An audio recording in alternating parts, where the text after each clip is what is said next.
Shooting সেটে হঠাৎ বৃষ্টি, কাজ বন্ধ, আর সেই সুযোগেই মুখোশ ফাঁসের ঘোষণা।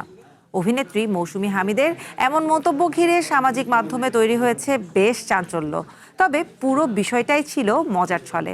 লাইভে এসে সহকর্মীদের নিয়ে হাস্যরসাত্মক মুহূর্ত ভাগ করে নিলেন তিনি। গাজীপুরের পুবাইলে লাভ স্টেশন নাটকের শুটিং চলাকালে হঠাৎ বৃষ্টিতে বন্ধ হয়ে যায় দৃশ্যধারণ। এই ফাঁকে ফেসবুক লাইভে এসে মৌসুমী হামিদ দেখান, ক্যামেরা বন্ধ থাকলেও ইউনিটের সদস্যরা কেউ মোবাইলে ব্যস্ত, কেউ রিল বানাচ্ছেন, আবার কেউ লাইভ করছেন।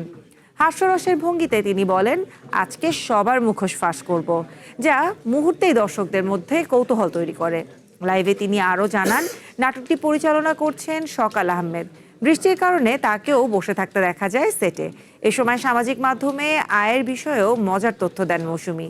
তিনি জানান, নিজের অজান্তেই তার ফেসবুক অ্যাকাউন্টে $175 জমা হয়েছে, যা তাকে জানান চিত্রগ্রাহক শামসুল ইসলাম লেলিন।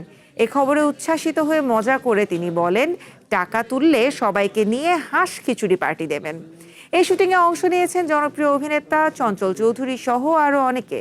সব মিলিয়ে ডিজিটাল যুগে শুটিং সেটেও রিল ও শর্ট তৈরি ভিডিওর প্রবণতা যে কতটা বেড়েছে তারই এক মজার ঝলক তুলে ধরলেন মৌসুমী হামিদ। দেখানোর জন্য যে আমাদের শুটিং এ আমাদের পোলাপান গুলা কি করে, সারাক্ষণ সারা মানুষ চারিদিকে ভিডিও করতেছে। এই জন্য আমিও আজকে লাইভে আসছি, সব ভিডিও করতেছে, সব রিল ব্যবসায়ীরা সব। দাঁড়াও, সবার মুখোশ ফাঁস করবো আজকে।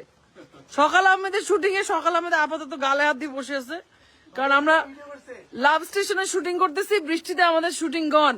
এখানে সব গুমর ফাঁস করে দিব আজকে। শুটিং মুটিং ফালায়া এরা আজকে এগুলা করে। ডিরেক্টরের গালে হাত। Where is Chanchal Chowdhury?